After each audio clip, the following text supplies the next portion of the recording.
Hello everyone and welcome to my channel Clarkspective. There is a moment that every professional athlete dreads. It's not the bad performance or the losing streak, but rather the subtle, persistent fear that you might be judged inadequate today. For Lexie Hull, that feeling wasn't fleeting.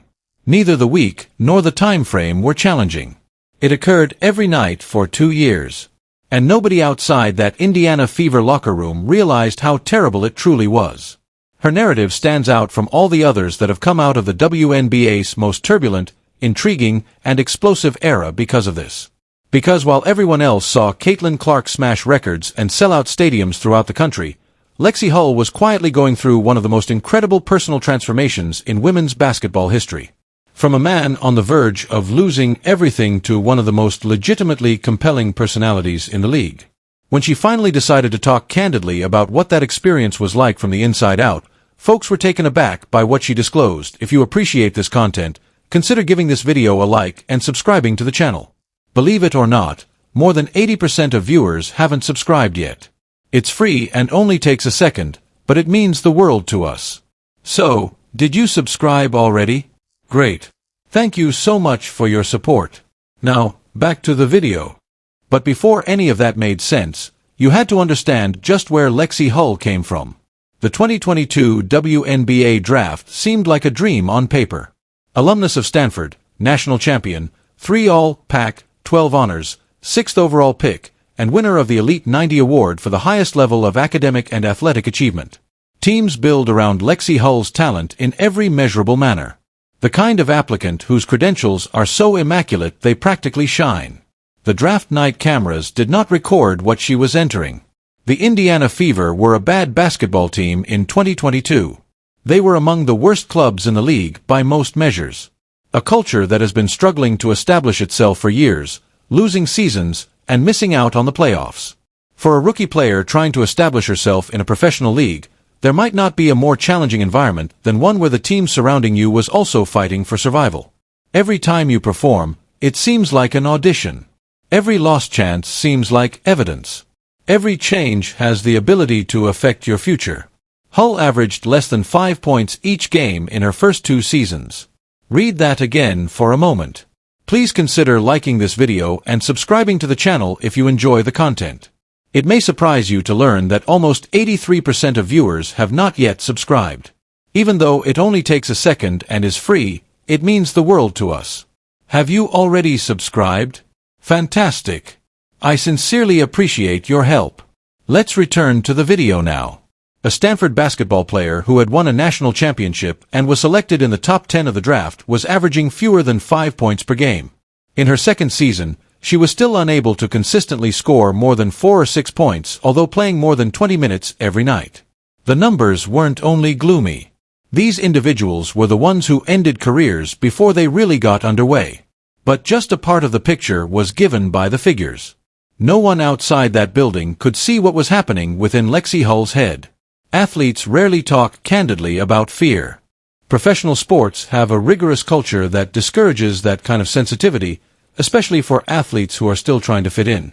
Hull's story of those early years in an interview with Glamour magazine concluded differently than most athlete confessionals. She described moments when the fear of missing a shot was not limited to basketball. It has to do with getting by. In fact, she was concerned that one bad play on the floor, a missed opportunity, or a bad read at a crucial moment may result in her being completely eliminated from a roster. A Stanford graduate with a top 10 draft pedigree was lying awake at night, afraid that one missed jumper could end her career. That wasn't anxiety in the abstract sense. In a sense that went beyond the court, she called those formative years nerve-wracking.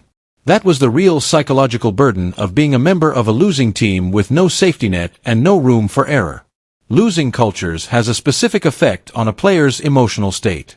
Without a playoff run to give the season meaning and a triumph to relieve the tough times, every mistake is magnified. The stakes appear to be high, even though the circumstance isn't actually high. Additionally, for someone who was already questioning whether she truly fit at this level, that environment was subtly detrimental in ways that no outsider could truly understand. Her admission was noteworthy for its clarity as much as its honesty. She was fully aware of what had been happening to her. She recognized it. She was able to explain how the pressure had impacted her breathing, movement patterns, mechanics, and decision-making in real time during live games. Having that level of self-awareness is challenging. And it's crucial because it's exactly what made it possible for her to respond the way she did when everything around her suddenly and profoundly altered. In April 2024, the Indiana Fever selected Caitlin Clark with the first overall pick in the WNBA draft. Here is a brief summary of the significance of that occasion. In both men's and women's NCAA basketball history, Clark was the most prolific scorer. She turned Big Ten women's basketball into a reputable national television event during her 4 years at Iowa. She has smashed records that had stood for decades. She had sold out venues in places where women's collegiate basketball had never been played. She had made the Iowa Hawkeyes one of the most well-liked university sports teams in the country. And when she joined the WNBA, there was a simple but important question. Was any of this real, or was it all a college bubble that would explode the instant she started playing professionally? The answer was prompt and unambiguous. Clark broke WNBA records in rookie performance, broadcast viewership, and fan interaction, making the preceding achievements appear almost unimportant. The Indiana Fever went from being one of the league's overlooked teams to the most talked about, controversial, and extensively covered club in women's sports overnight. Sellout audiences, national broadcasts, and a media presence accompanied the team everywhere they went. The Fever became a must-watch program, and the league as a whole realized this. But what happened inside the lines was what really mattered to the players who were already there. Furthermore, according to Lexie Hull, most casual viewers completely ignored Clark's achievements on the floor. A certain kind of player may change the game for everyone around them without necessarily influencing the box score themselves. Despite being a top scorer, Clark's most undervalued quality, at least in the perspective of her teammates, is more difficult to measure. She can read a defense several steps ahead of the actual action. Her innate ability to draw defensive attention and provide teammates with opportunities that materialize almost before the defense can respond to them. For Lexie Hull, that meant uncontested perimeter opportunities and open looks that weren't the consequence of a poor play or lucky rotation, something she hadn't experienced in her 2 full professional seasons. She was making the shots she had been practicing for years, the ones she knew how to make but had been too preoccupied to consistently make during games. And the results were immediate and spectacular. Hull had a 47% three-point shooting percentage in 2024. 1%. That wasn't simply a lifetime high. It was one of the league's greatest individual shooting efforts that season. In contrast, throughout her time at Stanford, her three-point shooting percentage was roughly 36 or 37%. She had returned to that figure, but as soon as she quit playing, she surpassed it entirely due to the psychological weight of a failing culture weighing down on every shot she made. She explained the change in almost disarmingly simple terms. She knew there was going to be open fire. She knew that her effort had been sincere. Instead of holding on to every attempt as if it were her last, she gave herself permission to accept the outcome. You can't get that much mental freedom from any shooting coach or film session. It comes from believing in yourself, your teammates, and the system. Clark had given her the first 2. Had found the third on her own. But the court was only one facet of the change. Emerging from it was something equally unexpected. When Clark was drafted, there were real concerns about how she would fit into a locker room full of players who had already spent years building relationships and a sense of team identity. She was the sport's most famous athlete, the face of a franchise transformation, and the subject of more media attention than any WNBA player in recent memory. She spent 4 years at Iowa playing with teammates from her early years. Before all of this, before the records, before the national exposure, and before the impossible burden of expectations, she was well known to players like Kate Martin and Gabby Marshall. Indiana was different. These were professionals with their own careers, experiences, and nuanced feelings about the event's importance to the league and to them personally. The worry was real in some places. Would the seasoned players accept her? Would conflict result from the disparity in focus? Would the locker room be unable to support so much weight? It all started with Lexie Hull, and the truth was very different from what anyone had expected. The two clicked almost immediately, not in a polished PR-managed way that is painstakingly created for media consumption, but in the genuine, slightly chaotic way that true friendships truly grow. They were hanging out off the court in Indianapolis, experimenting with drinks, and making videos for TikTok. Everyone could see that the two were intertwined when the WNBA sent players to Mexico during the Olympic break. This link was not created. It was real. By the time the 2025 season approached, the dynamic had grown into something with its own name and identity in WNBA culture.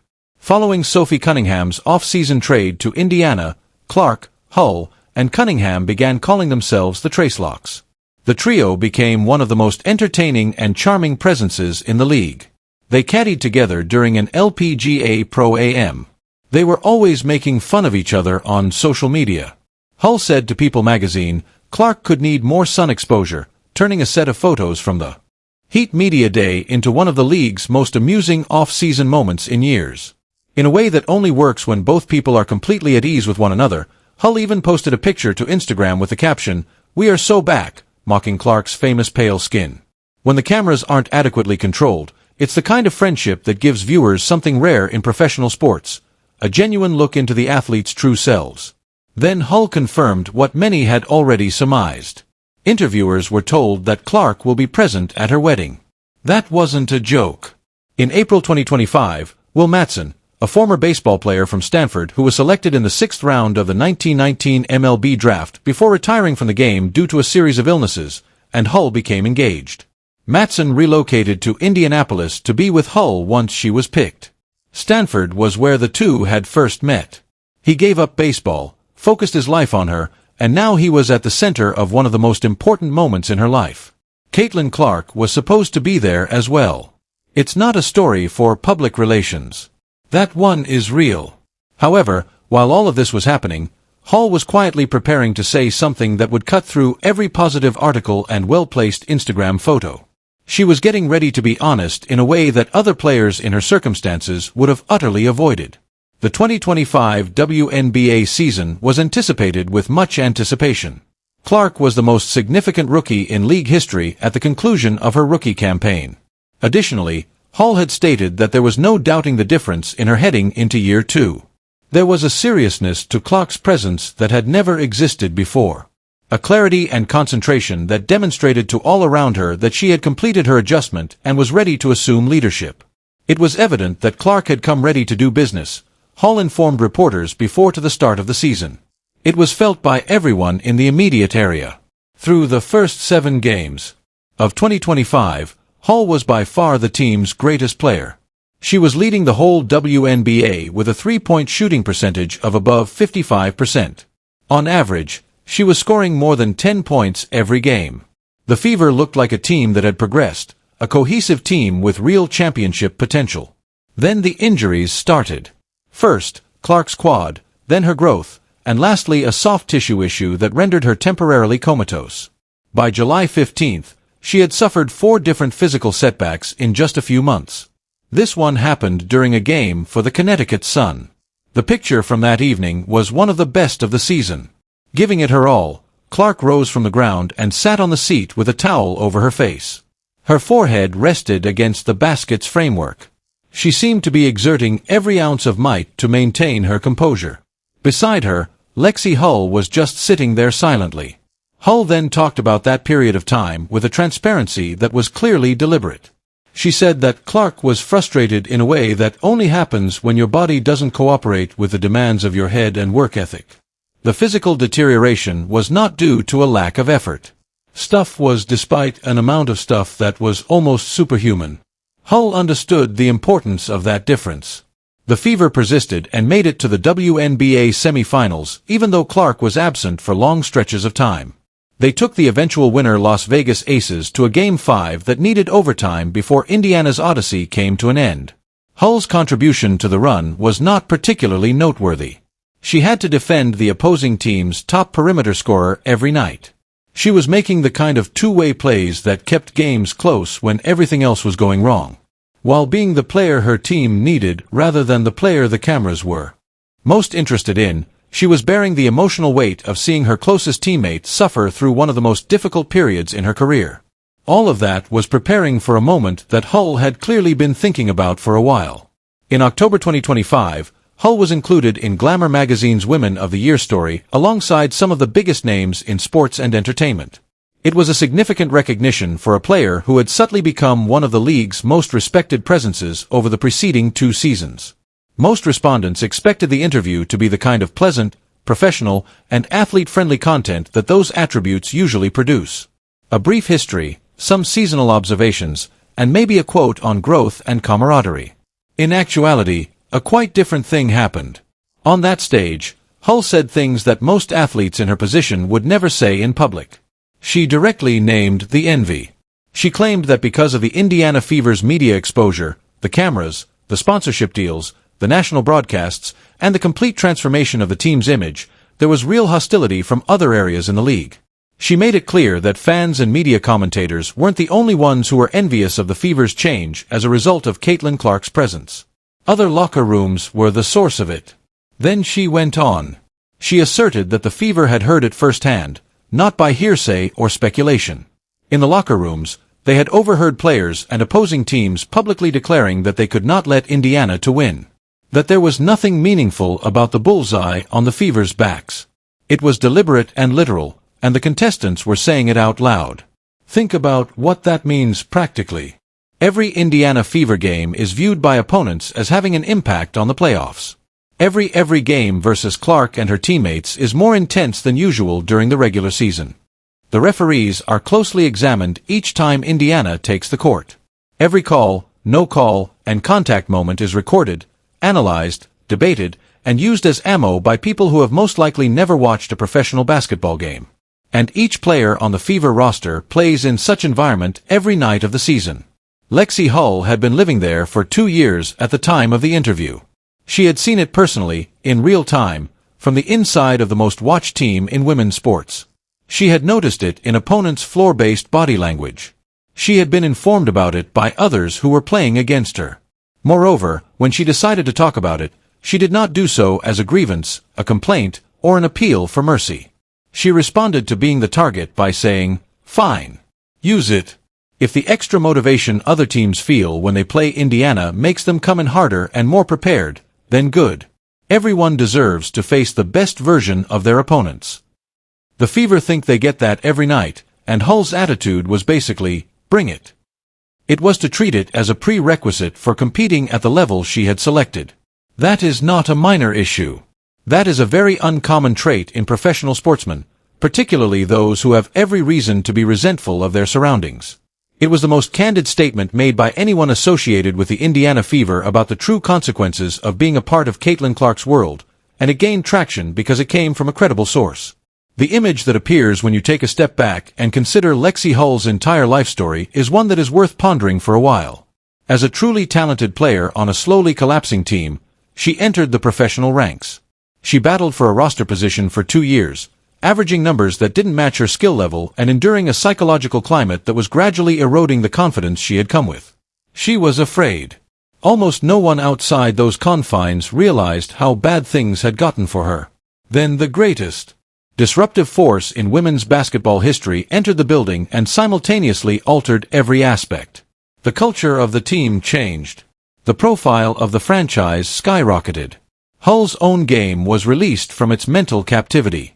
She made 47% of her three-pointers. On a club that went from lottery-bound to semi-final contender, she established herself as a viable two-way contributor. She established one of the league's most sincere and obvious friendships. Her unmanufactured blend of genuine performance and genuine personality, rather than marketing or personal branding, made her a household figure in WNBA circles. And she did it while telling the truth about how everything truly appeared on the inside. The terror of those formative years. The liberation of having a playmaker like Clark at her side. The emotional strain of witnessing a close friend suffer injury after injury at the hands of her own body. The fact that every opponent views your squad as an enemy. She discussed everything. Not in the meticulously orchestrated manner that public relations departments craft athlete interviews to be, but in the straightforward, unambiguous, and relatable manner that truly connects with those who are paying attention. That's what sets her story apart from the other ancillary accounts surrounding Caitlin Clark's career. This is not a tale about being close to celebrity. It tells the tale of how someone responds to that closeness, whether they grow into it or shrink away from it, whether they blend in with the background noise or discover their own voice amid the mayhem. Lexie Hull discovered hers. Furthermore, it is far more fascinating than it would have been in any quieter setting because she discovered it in one of the loudest, most intense settings that women's sports have ever provided. What comes next is the question at hand. For the first time in her professional career, Hull was a restricted free agent going into the 2025 off-season. She has never experienced any uncertainty like that. When she was younger, it was unclear if she would be selected for the squad. The question now is whether the team she helped create will be able to retain her. Given her contributions in 2025, the league expects Indiana to do whatever it takes to keep her, and the Fever have the right to match any offer she receives from another team. However, professional sports are rarely as straightforward as the situation's logic would imply. The complexities of the WNBA's collective bargaining environment make things unclear for all parties. Hull herself acknowledged that she had no idea how things would turn out. She was able to articulate the significance Indianapolis had grown to hold for her. Her fiancé moved there for the rest of his life. Beyond a basketball deal, she has established relationships in that city. She had publicly shown her love for the Fever fanbase, which had expanded in tandem with the team's development over the previous 2 seasons. Nothing is guaranteed by any of that. In this industry, it seldom ever does. It does, however, ensure that Lexie Hull will always have something that cannot be negotiated or contracted away, no matter where she plays next. When she entered that building as a terrified 6th overall pick in 2022, she had no idea who she was as a person or as a player. She is aware of her potential when her surroundings complement her abilities. Instead of being a performer, she knows how to be a true teammate. She understands how to be open and honest about difficult situations without drawing attention to herself. She also understands what it's like to go from being on the verge of being forgotten to being at the center of the most talked-about story in women's basketball, perhaps better than most others who have been in her shoes. Such expertise is uncommon. Long after the Caitlin Clark narrative has gone on to its next chapter, Lexie Hull is still worth watching because of the way she has decided to utilize it, generously, honestly, and without the shield that most athletes put up around their most vulnerable realities. Because the shadow was never the main focus of this. In spite of all, it was about what she created. She's only getting started. To ensure you don't miss anything, please leave a comment, subscribe, and turn on all alerts. Once you click the video on the screen, we'll see you in the next one. Thanks for watching.